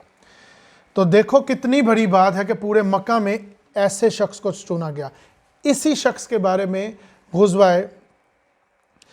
غزوہ تبوک میں آپ صلی اللہ علیہ وسلم نے فرمایا، غزوہ بدر میں 70 قیدیوں کے متعلق، کہ آج اگر موت بن عدی زندہ ہوتا اور مجھے سفارش کرتا تو میں ان 70 کے 70 کو چھوڑ دیتا۔ تو دیکھو کیا مقام، ایک شخص کہاں تک پہنچ گیا، خود نبی نے منتخب کیا پورے مکہ میں سے۔ آپ صلی اللہ علیہ وسلم کو پہلے 10 سال پروٹیکشن ہوئی، ویسے تو پروٹیکشن صرف اللہ تعالیٰ کی ہے، مگر عالم اسباب کی بات کر رہا ہوں میں، اس وجہ سے بات دہرا رہا ہوں کہ کوئی بات میرے منہ سے غلط نہ نکلے۔ پہلے 10 سال تک آپ کے چچا کی پروٹیکشن تھی، ابو طالب کی، اور اس کے بعد 2 یا 3 سال موت بن عدی کی پروٹیکشن تھی۔ تو آپ نے پیغام پہنچایا کہ موت بن عدی اگر تم مجھے لے جاؤ تو میں مکہ میں داخل ہو جاؤں۔ تو اس نے پیغام آگے سے بھجوایا کہ آپ آ جائیں، میری آپ کو پناہ ہے۔ آپ صلی اللہ علیہ وسلم پھر پیغام پہنچایا، نہیں ایسے نہیں، تم مجھے آؤ اور لے کر جاؤ۔ تو وہ اپنے 6 جوان بیٹوں کے ساتھ ہتھیار بند آپ صلی اللہ علیہ وسلم کو لے کر آئے۔ اب دیکھو یہ 2 کتنے بڑے بندے ہیں، ابو طالب اور موت بن عدی، پر ایمان نہ لائے، یہ محروم رہ گئے وصدق بالحسنی سے۔ یہ وہی والی بات ہے کہ ایک شخص 5 وقت نمازی اور دین پہ چلتا ہو اور آتا بھی کرتا ہو اور واتقا بھی کرتا ہو، پر وہ دیکھ رہا ہو کہ یہ غیر زیادتی ہو رہی، یہ غلط بات ہو رہی، اور پھر اس پہ خاموش اختیار کرے، یہی ہے وصدق بالحسنی، نہ کہ اس کو منع کرے کہ یہ غلط ہے، ایسا نہیں ہونا، میں نے یہ نہیں کرنا، نہ بس رک جائے، یہی ہے وصدق بالحسنی۔ اس سے کم تر درجہ کیا، وصدق بالحسنی ملا ایک ایسے 2 شخص جن کو ملا مگر تاخیر ہو گئی، وقت لگ گیا۔ تم میں بھی تاخیر ہو سکتی ہے، وقت لگ سکتا ہے، پر آ جاؤ۔ کتنا عرصہ؟ 6 برس۔ اس پر فائز ہیں حضرت عمر رضی اللہ عنہ اور حضرت حمزہ رضی اللہ عنہ، شہداء پر ہیں، بڑے مقام، صدیقیت اور شہداء کے مقام پر فائز ہیں۔ شہداء کے مقام پر حضرت عمر اور حضرت حمزہ۔ تھوڑا وقت لگ گیا، تاخیر ہو گئی، پہنچتے پہنچتے وقت تھوڑا لگ گیا۔ اسی وجہ سے تو آپ صلی اللہ علیہ وسلم نے فرمایا ایک ترازو میں کیا تولا خوب، ایک میں رکھا ابن ہاشم کو اور ایک ترازو میں رکھا عمر بن خطاب کو، کہ یا رسول اللہ صلی اللہ علیہ وسلم نے فرمایا، اللہ تعالیٰ سے دعا کی کہ ابن ہاشم یا عمر بن خطاب میں سے ایک میری جھولی میں ڈال دیا جائے۔ تو اللہ تعالیٰ نے حضرت عمر ابن خطاب کو منتخب کیا اور حضرت عمر بن خطاب حضرت عمر فاروق رضی اللہ عنہ کہلائے۔ تو دیکھا جائے کتنی بڑی بات ہے، کتنی بلند بات ہے۔ ابو جہل بخیل نہیں تھا، آتا تھا اس میں، واتقا تھا، کیونکہ یہ بات میں پہلے بھی بیان کر چکا ہوں کہ جب کسی شخص نے ابو جہل سے پوچھا، ابو جہل کیا تمہیں لگتا ہے محمد صلی اللہ علیہ وسلم جھوٹے ہیں؟ انہوں نے کہا نہیں۔ تو انہوں نے کہا پھر مانتے کیوں نہیں ہو؟ انہوں نے کہا کہ بنو ہاشم نے کھلایا، ہم نے بھی کھلایا، انہوں نے خیرات کی، ہم نے اس سے بھر کر خیرات کی، پر ہم اگر ایمان لے آئے تو قیامت تک ہم ان کے غلام ہوں گے، ہم اس لیے ایمان نہیں لائیں گے۔ تو یہ ہٹ درمی انہوں نے کی، تو وہ بھی محروم رہا، وہ دوسرے حصے میں بھی محروم رہا۔ اب سب سے نیچے درجہ، کہیں تو میں تو نہیں، اس میں تو نہیں فال کرتے، اس میں 2 بندوں کا نام ہے، ابو لہب اور ولید بن مغیرہ۔ ابو لہب کے بارے میں واضح طور پر پوری صورت ہی اللہ تعالیٰ کی عذاب سے بھڑکی ہوئی نظر آئی، تبت یدا ابی لہب وتب، اور ولید بن مغیرہ جس کے اوپر سورۃ المؤمن اور سورۃ المدثر میں 2 دفعہ اللہ تعالیٰ کا عذاب بھڑکا، جو سب سے بڑے اشقا تھے۔ جس طرح درجے میں اوپر تھا حضرت ابو بکر صدیق، حضرت عثمان، حضرت عمر، حضرت حمزہ، اسی طرح نیچے کے معاملات دیکھو کس طرح نیچے آئے، ابو لہب بھی آیا اور ولید بن مغیرہ بھی۔ تو وما یغنی عن، یہ اصل میں ان ساری باتوں کو مد نظر رکھیں تو اگلی اب حضرت ابو بکر کی شان بیان ہوگی۔ وما یغنی عنہ مالہ اذا تردی، اور جب ایسا شخص تباہی کے گھرے میں گرے گا تو اس کا مال اس کو کوئی فائدہ نہیں دے گا۔ جب اس شخص میں یہ تینوں برائیاں ہوں گی، بخیل، وکذب بالحسنی، یہ تینوں برائیاں اس میں موجود ہوں گی ان صفات کے برعکس، تو جب وہ گھرے میں گرے گا، قبر کے گھرے میں، یہی وہ بات ہے جو میں پہلے بیان کر چکا ہوں کہ برزخی عذاب، قبر کا گھرا ایک ایسی گہرائی ہوگی جس میں تمہیں ٹانگا ہوگا، گہرائی میں گر رہے ہوگے، ابھی تمہیں عذاب نہیں ہوا، ابھی تم عذاب سے گزر رہے ہو، ابھی تم نے زمین پر گرنا ہے جا کر، ابھی اس گہرائی کا کوئی اندازہ نہیں کیا ہونا میرے ساتھ۔ تو اس کا مال ایسا ہوگا جیسے مردہ جانور ہوتا ہے، حرام جانور جیسے ہوتا ہے، جیسے کوئی جانور اونچائی سے گر گیا ہو اور مر جائے، کسی جانور نے کسی دوسرے جانور کے پیٹ میں سینگ مار دیا، وہ مر گیا، اب جبکہ وہ حلال ہو سکتا تھا اگر اس کے اوپر تکبیر پڑی جاتی، وہ گوشت کھایا جا سکتا تھا، اب وہ حرام ہو گیا، اب وہ کسی کام کا نہیں رہا۔ تو یوں ہی تمہارا مال حرام ہے، کسی کے کام نہ آئے گا۔ ویسے بھی جب کوئی شخص مرتا ہے تو اس کا مال اس کے کسی کام نہ آتا، وہ پچھلوں کے کام آتا ہے۔ اس بارے میں حدیث بھی ہے، آپ صلی اللہ علیہ وسلم نے فرمایا کہ جب کوئی شخص مرتا ہے تو اپنے ساتھ صرف اپنے اعمال لے کر جاتا ہے، سب چھوڑ جاتا ہے پیچھے والوں کے لیے۔ تو یہی ہے وہ اصل، جس نے وہ عطا کیا، واتقا کیا، وصدقا کیا، وہ دیکھو وہ معاملات، اور پھر جس نے وکذب بالحسنی کیا، بخیل رہا، اس کے دیکھ لو معاملات، وہ اس گھرے میں رہے گا۔ اب جو آیت آ رہی ہے وہ اللہ تعالیٰ اس میں اپنی ذمہ داری، خود کی ذمہ داری بیان کر رہے ہیں کہ یہ میرے ذمہ ہے۔ حکمت قرآن کا بہت اہم اصول، ان علینا للہدی، یہ سچ ہے کہ راستہ بتا دینا ہماری ذمہ داری ہے، یہ ہماری ذمہ داری ہے کہ ہم راستہ سجا دے دیں، ہم بتا دیں۔ آگے سے اگر اس شخص نے اعراض کیا، منہ پھیرا، ہم نے بتا دیا اس کو، یہ جبلی ہدایت اس میں تھی، ہم نے اس کو بتایا تھا کہ جب وہ پیدا ہوگا اس کو کسی نے نہیں بتایا تھا، وہ ٹرین تھا پہلے سے ہی کہ یہ کرے گا تو خوراک ملے گی، یہ بات اس کے اندر موجود تھی بائی ڈیفالٹ، یہ نیکی ہے یہ برائی ہے، یہ اس کو پتہ تھا۔ اسی بات کی وضاحت سورۃ الانعام میں آیت نمبر 110، وَنُقَلِّبُ أَفْئِدَتَهُمْ وَأَبْصَارَهُمْ كَمَا لَمْ يُؤْمِنُوا بِهِ أَوَّلَ مَرَّةٍ، جس طرح یہ لوگ پہلی بار قرآن جیسے معجزے سے ایمان نہیں لائے، منہ پھیر دیا، ہم بھی اسی کی ضد میں ان کے دلوں اور ان کی نگاہوں کو پھیر دیں گے۔ جب تمہارے پاس پہلی دفعہ ایمان آیا تھا تم نے یہ اس سے منہ پھیر دیا، اگر تم کر لیتے بے خوفی میں، بغیر کسی تکبر کے اس بات کو مان لیتے تو ہم تمہارے راستے کھول دیتے، پر تم نے منہ پھیرا، تم جانتے تھے۔ یہی بات سورۃ الاعلیٰ میں بھی تھی، والذی قدر فہدی، جس نے ہر چیز کو ایک خاص انداز میں رکھا اور پھر اس کو راستہ بتا دیا۔ یہ تھی وہ جبلی ہدایت، بائی ڈیفالٹ تمہیں یہ چیز موجود تھی، یہ دلیل ہے کہ راہ سجا دینا ہماری ذمہ داری ہے، تمہیں بتا دینا وہ بلند مقام کیا ہے اور اس کے راستہ اور اس کی مشکل بتا دینا ہماری ذمہ داری ہے۔ اب تمہاری مرضی ہے کہ وہ صدق بالحسنی پہ جانا چاہتے ہو کہ وہ کذب بالحسنی پہ رہنا چاہتے ہو، یہ اب تمہاری ذمہ داری ہے، یہ صحیح تمہیں بتائے گی، تمہارا رخ تعین کرے گی۔ واللیل اذا یغشی والنہار اذا تجلی وما خلق الذکر والانثی ان سعیکم، یہ تمہاری سایہ ہے جو تمہیں بتائے گی کہ تم نے وہ کذبہ پہ جانا ہے کہ وہ صدقہ پہ جانا ہے۔ اور ہدایت اللہ تعالیٰ صرف خیر کی دیتا ہے۔ انا ہدیناہ السبیل، ہم نے ہدایت دے دی سیدھے راستے کی، بدی کے راستے پر ہدایت کا لفظ نہیں آتا۔ جو شخص مجھ سے پوچھتے ہیں، سوال بھی پوچھا کہ ہدایت کیا برائی کی طرف بھی ہے کہ ہم نے دونوں راستے ان کو دکھا دی؟ نہیں، اما شاکرا و اما کفورا، ہم نے انا ہدیناہ السبیل، ہم نے ہدایت کا راستہ اس کو صرف دکھایا، ہدایت کا، برائی کا راستہ تو اس نے خود دیکھا۔ اما شاکرا و اما کفورا، اب اس کی مرضی ہے وہ شکر گزار میں ہو جائے یا بدبختوں میں ہو جائے۔ تو ہدایت کا لفظ بدی کے لیے نہیں آتا، ہدایت کا لفظ صرف خیر کے لیے آتا ہے، کیونکہ ہدایت کا لفظ بہت بلند ہے، یہ لفظ چھوٹا لفظ نہیں ہے۔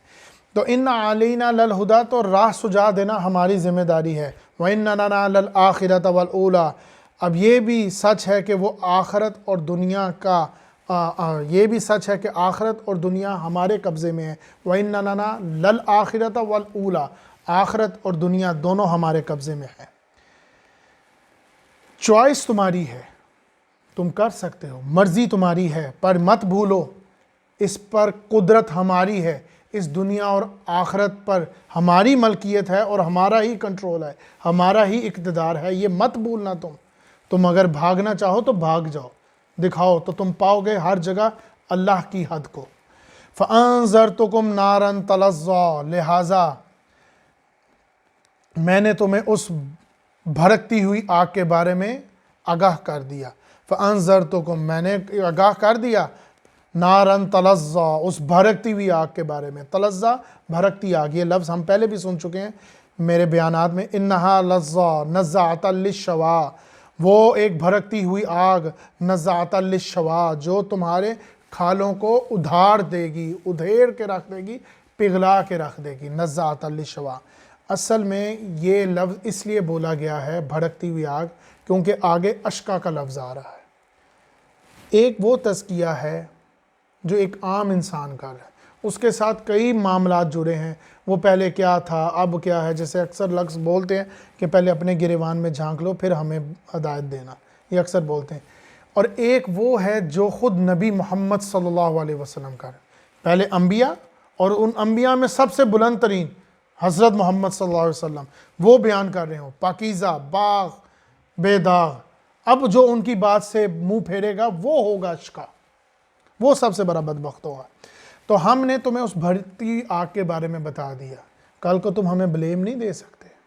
کل جب تم اس عذاب سے گزرو گے تو کل تم یہ نہیں کہو گے کہ تمہیں بتایا نہیں گیا تھا، تمہیں سمجھایا نہیں کیا گیا تھا۔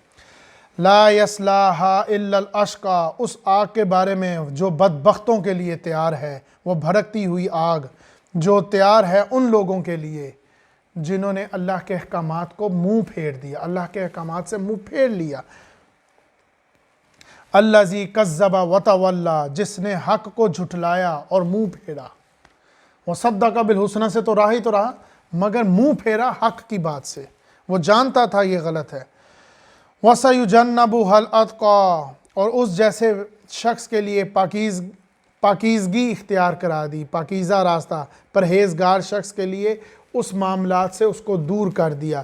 وَسَيُجَنَّبُهَا الْأَتْقَى، جس نے پرہیزگاری اختیار کی، اس کے لیے ہم نے اس کو اس سے دور کر دیا، اس پریشانی سے، اس عذاب سے، اس سے دور کر دیا۔ یہ بلند ترین مقام بتایا جا رہا ہے۔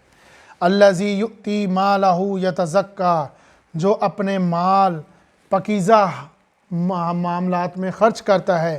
الذی یؤتی مالہ، کس لیے؟ تزکیہ حاصل کرنے کے لیے۔ جو مال خرچ کرتا ہے اللہ کی راہ پہ، کس لیے؟ صرف تزکیہ حاصل کرنے کے لیے۔ حضرت ابو بکر صدیق جب ایمان لائے تھے تو 40,000 درہم تھے ان کے پاس، اور جب ہجرت کی آپ صلی اللہ علیہ وسلم کے ساتھ تو ایک پوٹلی کی شکل رہ گئی، تو وہ بھی ساتھ لے گئے۔ جبکہ اس کے پیچھے دیکھا جائے حضرت ابو بکر صدیق کی 2 بیٹیاں، حضرت عائشہ رضی اللہ عنہ اور حضرت اسماء رضی اللہ عنہ، اور ساتھ نبینہ باب ابو کہا، یہ موجود تھے۔ آج کے ہم معاملات کو تو دیکھو کہاں فال کرتے، گھبراہٹ کہاں پڑ جاتی ہے، تھوڑی سی چیز بھی دیکھتے ہو۔ تو یہ 2 چیزیں ساتھ تھیں، اور جب آپ یہاں سے ہجرت فرمائی تو ایک پوٹلی کی شکل میں رہ گیا۔ حضرت ابو بکر صدیق پر 2 دفعہ ایسا مقام آیا، جب میں دوسرے الفاظ میں بولوں تو ان کا ٹیسٹ لیا گیا، کیونکہ اینڈ پہ حدیث بھی ہے اس معاملات کے۔ ایک غزوہ تبوک کے معاملے پہ اور ایک ہجرت کے معاملے پہ۔ ہجرت کے معاملے میں تو وہ سارا کچھ لے گئے، پر غزوہ تبوک کے معاملے پر حضرت ابو بکر صدیق گھر سے جھاڑو تک پھیر کے لے گئے کہ شاید وہاں ایک سوئی کی ضرورت پڑ جائے، کیونکہ حضرت عمر اور حضرت ابو بکر صدیق میں اصل میں ایک ریس لگی رہتی تھی۔ اب آپ کو ذرا فال کرنا ہے، دیکھنا ہے کہاں ہم کھڑے ہیں، کیونکہ میں اس کو جوڑ رہا ہوں آج کے معاملات۔ ان کی یہ ریس لگی رہتی تھی کہ آج ہمیں شاباشی ملے گی، آج ہمیں حضرت محمد صلی اللہ علیہ وسلم شاباشی دیں گے، آج ہمارے نبی ہمیں شاباشی دیں گے، نہیں میں لے کے جاؤں گا شاباشی، آج میں لے کے جاؤں گا شاباشی۔ تو اس کے لیے وہ ہر چیز کو لے کر آتے تھے، زیادہ سے زیادہ سامان لے کر آتے تھے۔ اب سوچو قیامت کا وقت، جنت کا وہ معاملہ، تخت لگا ہو اور فائز ہوں اس پر ہمارے نبی محمد صلی اللہ علیہ وسلم، اور پوچھیں، اب پوچھیں کیا وہ سوال جو پوچھا گیا وہاں پر حضرت ابو بکر سے، لائے ہو نا کچھ سامان؟ اب دیکھا آج عمر بہت خوش ہے، دیکھ رہے ہیں کہ آج سامان میرا زیادہ ہے، آج مجھے تو شاباشی ملے ہی ملے، آج میں ابو بکر سے آگے نکلوں گا، کیونکہ آج ابو بکر سامان تھوڑا لائے ہیں، آج ان کے پاس سامان زیادہ نہیں ہے۔ تو کیا پوچھا؟ اب یہاں پر اللہ تعالیٰ سب دیکھتے ہیں، وحی ہوئی، نازل ہوئی، بتایا گیا، اور پوچھا نبی محمد صلی اللہ علیہ وسلم نے سوال، اے ابو بکر آج کیا لے کر آئے ہو؟ یہ سوال تھا، پر پوچھا گیا اے ابو بکر آج کیا چھوڑ کر آئے ہو؟ اب جب یہ سوال ہوا تو حضرت عمر کو معلوم ہو گیا کہ لو میں رہ گیا ہوں، کیونکہ لایا تو میں تو زیادہ ہوں، نظر تو آ رہا ہے، تو سوال کیا ہے؟ تو کیا قیامت والے دن تم نہیں چاہو گے کہ تم سے یہ سوال ہو، نبی محمد صلی اللہ علیہ وسلم تخت پہ بیٹھے ہوں اور پوچھیں نام لے کر تمہارا، فلاں بنت فلاں کیا چھوڑ کر آئے ہو، اور تم آگے سے سر یہ وصیتیں میں چھوڑ آیا ہوں، یہ لسٹیں میں چھوڑ آیا ہوں، یہ شکل ہوگی۔ تب آپ کہو گے کہ یا اللہ اے نبی، اے نبی محمد صلی اللہ علیہ وسلم کچھ نہیں چھوڑ کر آئے، سب کچھ میں لے آیا، یہ زندگی جو تو نے دی تھی، اللہ تعالیٰ نے دی تھی، وہ بھی میں تمہارے راہ پہ لگایا، یہ اولاد مجھے دی تھی میں نے اس کو بھی وہاں لگا دیا۔ یہ بات میں نے پہلے بھی آپ کو ایک دفعہ عرض کی تھی، مفسرین نے بہت خوبصورت جوڑا، کسی کو پوچھنا ہو کہ میرا اخلاق کیسا ہے، یہ بات کا جواب دوسرا دے گا، تم نہیں دو گے۔ اسی طرح کسی سے پوچھنا ہو میرا چہرہ کیسا ہے، اس کا جواب دوسرا دے گا، تم نہیں دے سکتے کیونکہ تم دیکھ نہیں سکتے۔ اور اسی طرح کسی ماں باپ سے، والدین سے پوچھا جائے تمہاری تربیت کیسی ہے، تو اس کا جواب تمہاری اولاد دے گی، کیوں؟ وہ تمہاری اولاد میں نظر آئے گا کہ کون کتنا نیک ہے۔ دنیاوی معاملات میں تو تم نے کر لیا جو تو کرنا تھا، اب پتہ لگے گا دین میں کون آگے ہے، کون جد و جہد کرتا ہے، کون اٹھ اٹھ کے پڑھتا ہے، کون خرچ کرتا ہے، کون روتا ہے، کون مانگتا ہے۔ تو پھر اسی طرح تم سے پوچھا جائے گا فلاں بنت فلاں کیا چھوڑ کر آئے ہو، تو کیا جواب ہوگا؟ اسی طرح حضرت ابو بکر کے معاملے میں پوچھا گیا اے ابو بکر کیا چھوڑ کر آئے ہو، تو انہوں نے کہا اللہ اور اللہ کے رسول کا نام، کچھ نہیں میں چھوڑ کر، آج تو میں جھاڑو پھیر آیا ہوں۔ تو یہ تھی وہ بلند مقام، یہ مقام ایسے نہیں ان کو ملا، یہ مقام کسی مقصد کے تحت ملا۔ الذی یؤتی مالہ یتزکیٰ، جو خرچ کرتا ہے، دیتا ہے، نیکی کرتا ہے، کس کے لیے؟ تزکیہ حاصل کرنے کے لیے، صرف اللہ تعالیٰ کی رضا کے لیے، دکھاوے کے لیے نہیں۔ یہ کھلا رہا ہے کس کے لیے؟ صرف اللہ کے لیے، دکھاوے کے لیے نہیں، چھپا کے نہیں۔ یہ دیکھو وہ تو چھپ کے دیتا ہے، وہ تو آرام سے دیتا ہے۔ وَمَا لِأَحَدٍ عِنْدَهُ مِن نِعْمَةٍ تُجْزَىٰ، حالانکہ اس پر کوئی احسان نہیں، کسی کا بدلہ نہیں ہے۔ احسان کا بدلہ، احسان دینا اچھی بات ہے، مگر حضرت بلال پر حضرت ابو بکر کا کوئی احسان نہیں تھا، منہ مانگے دام دیے۔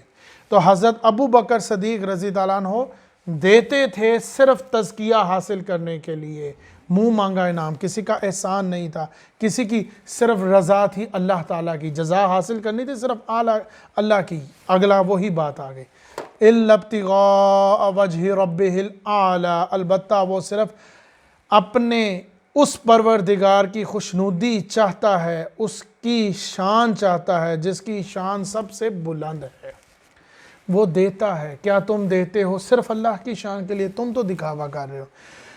ابو قحاف نے حضرت ابو بکر صدیق سے پوچھا ملامت کے انداز میں کہ ابو بکر میں سنتا ہوں کہ تم کمزور اور ضعیف غلاموں کو آزاد کراتے ہو، وہ بھی منہ مانگے دام دے کر، اور اگر نیکی ہی کرنی ہے تو تھوڑے طاقتور بندوں کو تو دو۔ یہ وہی بات کا جواب ہے۔ اگر نیکی کرنی ہے کچھ دکھاؤ تو صحیح، لوگوں کو شایع تو کرو، دکھاؤ، ارائیت الذی کرو، معاون کرو، دکھاؤ تو صحیح ان کو، شو آف تو کرو۔ تو آگے سے ابو بکر نے کیا جواب دیا؟ یہ ان کی میں بات کا جواب دے رہا ہوں جن کے تک پہنچنا ہے، اگر صدیقیت تک پہنچنا ہے تو یہ وہ جواب تھے جو انہوں نے دیے۔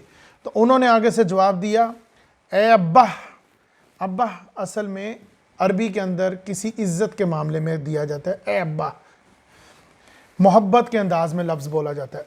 آگے سے جواب دیا حضرت ابو بکر صدیق نے، اے ابا، یہ جو میں خرچ کر رہا ہوں، یہ جو میں دے رہا ہوں، یہ صرف اور صرف اس مقصد سے کہ میں مطلوب ہوں جو اللہ تعالیٰ کے پاس ہے، میں اس اجر کا مطلوب ہوں، مجھے تو وہ چیز چاہیے، مجھے دنیاوی حب سے کوئی لینا دینا نہیں ہے، مجھے کچھ نہیں ہے۔ تو جس نے خرچ کیا اللہ کی تزکیہ حاصل کرنے کی، شوف کے لیے نہیں، جس نے نقاب کیا، حیا کی، پردہ کیا، صرف اللہ کی رضا کے لیے اور اس کی رحمت حاصل کرنے کے لیے، ورنہ تو فرشتہ منہ پھیر کے چلا جاتا ہے، تو پھر رحمت کیسے نازل ہو رہی ہے؟ جس نے اللہ کی راہ پہ محنت کی، کوشش کی، صرف کس لیے؟ تزکیہ حاصل کرنے کے لیے، اپنے لیے، اپنے گھر والوں کے لیے، وہ کامیاب ہوگا، وہ اللہ کی راہ میں کامیاب ہوگا، وہ نہیں ہوگا۔ اور ایسے شخص سے پھر اللہ تعالیٰ کیا کہے گا؟ وَلَا سَوْفَ يَرْضَى، یقین رکھو ایسے شخص کو ان قریب اللہ تعالیٰ اتنا دے گا کہ وہ راضی ہو جائے گا۔ بے شک یہاں پر اللہ راضی ہو جائے یہ بھی بات ٹھیک ہے، حضرت ابو بکر صدیق راضی ہو جائیں یہ بھی بات ٹھیک ہے۔ تو یہ تو وہی لفظ ہے جو ہم پہلے بھی پڑھ چکے ہیں، سورۃ توبہ میں پڑھ چکے ہیں، سے مراد یہ ہے کہ یہ لفظ ہم اگر قرآن مجید پڑھتے ہیں تو یہ لفظ ہم دوسری جگہ بھی پڑھ چکے ہیں آسان لفظوں میں۔ یہ اصل میں دلیل ہے لوگوں کے لیے کسی بات کو مزید آسان کرنے کے لیے، اور اس کے ساتھ اگر دلیل ہو جائے، کیونکہ بات کرو تو قرآن کرو، دلیل ہو تو قرآن کی ہو، نصیحت ہو تو قرآن ہو، کوئی دیسی دلیل نہ دینا۔ تو یہ بات ہم پہلے بھی پڑھ چکے ہیں، رضی اللہ عنہم ورضوا عنہ، اللہ ان سے راضی اور وہ اللہ سے راضی۔ اسی طرح والفجر کے اندر ہم نے یہ بات پڑھی سی، نفس مطمئنہ ارجعی الی ربک راضیۃ مرضیہ وادخلی فی عبادی وادخلی جنتی، وہاں تک پہنچنے کے لیے، اور یہی بات ہم پڑھیں گے سورۃ الضحیٰ میں، مگر وہاں بات ہوگی آپ صلی اللہ علیہ وسلم سے سیدھی مخاطب۔ وَلَسَوْفَ يُعْطِيكَ رَبُّكَ فَتَرْضَىٰ، اے نبی یقین جان لو ان قریب تمہارا پروردگار تمہیں اتنا دے گا کہ تم اس سے راضی ہو جاؤ گے، تم اس سے خوش ہو جاؤ گے۔ تو ایسا مقام کیوں نہ حاصل کر لیا جائے کہ جب اللہ تعالیٰ پوچھے اب راضی ہے؟ اس صدیقیت کے مقام پر فائز حضرت ابو بکر صدیق دیکھیں کہ یہ بھی شخص میرے ہی راستے پہ کوشش کر رہا ہے۔ کیا ایسا مقام نہیں حاصل کرنا چاہو گے کہ جس پر فائز بیٹھے ہوں نبی محمد صلی اللہ علیہ وسلم اور پوچھیں تم سے کیا چھوڑ کر آئے ہو؟ تو تم کہو آتا واتقا وصدق بالحسنى فسنيسره لليسرى فسنيسره لليسرى۔ یہاں پر آخری بات میں واضح کرنا چاہوں گا جو میں پہلے بیان کر چکا ہوں، سورۃ الضحیٰ اور سورۃ النشر میں بیان کر چکا ہوں، اس وجہ سے پہلے نقطہ نظریہ کچھ اور تھا، بات وہی تھی۔ تو انشاءاللہ تعالی اب جو آیت آگے صورتیں آئیں گی، سورۃ الضحیٰ، سورۃ الشرح، وہ میں بیان کر چکا ہوں، اس وجہ سے دوبارہ ریکارڈنگ نہیں کروں گا نئی والی، مگر یہاں پر میں ایک ان کی انکشاف کر دوں بات کا۔ وہاں بات ہو رہی ہے نبی محمد صلی اللہ علیہ وسلم سے براہ راست وحی بھیج کر، سیدھی مخاطب کیا جائے، وَالضُّحَىٰ وَاللَّيْلِ إِذَا سَجَىٰ مَا وَدَّعَكَ رَبُّكَ وَمَا قَلَىٰ وَلَلْآخِرَةُ خَيْرٌ۔ یہاں پر غیب میں بات ہو رہی ہے، جو نبی سے بات ہوتی ہے وہ مخاطب کیا جاتا ہے، براہ راست گفتگو ہوتی ہے، پر صدیقیت میں اور شہداء کے معاملے میں براہ راست بات نہیں ہوتی، وہ واسطہ محمد ہوتی ہے، وسیلہ محمد ہوتی ہے، براہ راست نہیں ہوتی۔ تو اس وجہ سے سورۃ اللیل میں مقام بیان کیا گیا ہے حضرت ابو بکر صدیق کا، جو امام راضی کا قول ہے۔